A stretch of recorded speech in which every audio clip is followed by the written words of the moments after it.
ever do is all you've ever done, then all you'll ever get is all you've ever got. To help you remember, might help to put it to music.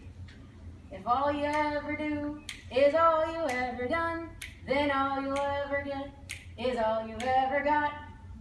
Madam Toastmaster, fellow Toastmasters, and guests, today I'd like to talk to you about getting out of your comfort zone.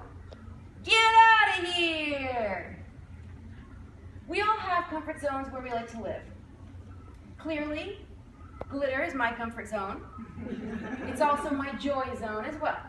So, in no way am I saying you should never spend time in your comfort zone. It's a wonderful place to be. It's just not the only place to be. For me, Toastmasters is in my growth zone. It's challenging me in many ways, and I'm enjoying the ride. Now, on the ride down here, a very adventurous squirrel decided he was faster than my car and ran out into the road. Now, I don't know what kind of nuts he's been cracking. Maybe he was weighed down with too many nuts, but I heard a thump. Thus, I concluded he entered his danger zone. So, what is a comfort zone?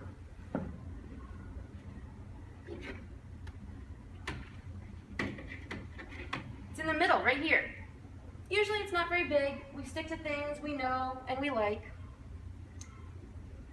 And there's not a lot of wiggle room. Out here is the growth zone. There's a lot to be done there. And a lot to be accomplished and a lot to learn. Right outside of there is the danger zone. So we want to stay in the growth zone and not enter somewhere that would be unsafe for us physically, emotionally, or mentally. So what might this look like? Many of us feel comfortable, all wrapped up and cozy, just staying in the same area. Can't really go far, not really much mobility. We kind of do the same thing. Over here, the growth zone, trying something new. Might be a little wobbly, but you're working different muscles than you would just sitting down. But if I try to be over here and lift this ball, uh-oh, this might be entering the danger zone, because if I drop it, uh-oh, danger. So, we want to stay where we're going to be growing. And sometimes we can spend time where it's comfy, nothing wrong with that. But here are some ideas on how to stay in the growth zone. Myself, I enjoy trying different types of food. My mother loves chicken marsala. Any restaurant we go to, she'll always order chicken marsala. I love to try new combinations of spices.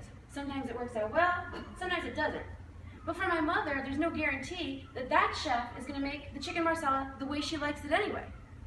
So within the past year, I've had the pleasure of trying a Tibetan Himalayan restaurant in Middletown. I highly recommend it. I love it. Wonderful flavors. It began trumping my love for Thai food. And then I got to try Peruvian food. Be still, my throbbing taste buds. It was delicious.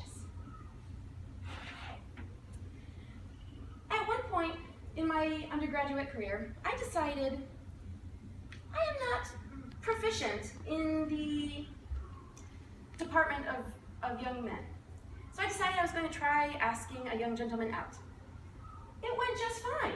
He said yes, but then he said he had to wash his car instead. Now, my former RA was now his RA and told me that this gentleman was very into his car, so not to take it as a personal affront towards his affections for me. But I tried it. I fulfilled that goal. I don't actually feel the need to try it again. However, instead, as you heard in my bio, I do love dancing. And thankfully, the swing and blues dance community, especially at the universities, are ambi-dance, which means everybody learns both to lead and to follow, and everybody asks everybody to dance. Whereas when I was a child, pretty much the guys asked the girls and they would usually lead. So I have learned to ask guys to dance. Now I started with the guys that I had no attraction to and weren't very good dancers because it wasn't very intimidating. So I would ask them to dance, and then I gained a little bit of confidence. So I would start asking the kind of cute guys to dance, and I gained a little more confidence. Now, it's not that it's become downright easy for me. It'll depend on the day. Perhaps I'm in a mood with less confidence, and I just really need to breathe a few times and work my way up to asking them. But sometimes I can ask the really good dancers, and that is like taking a ride on a roller coaster, which, by the way, is in my danger zone, and I have no interest in riding. So if you ever want to try something outside of your comfort zone, I would recommend that you gauge how far into your comfort zone it leaves, how far into your growth zone it goes, and make sure that you stay within reaching your danger zone. Because in the growth zone is where the most magical things can occur. Madam Toastmaster.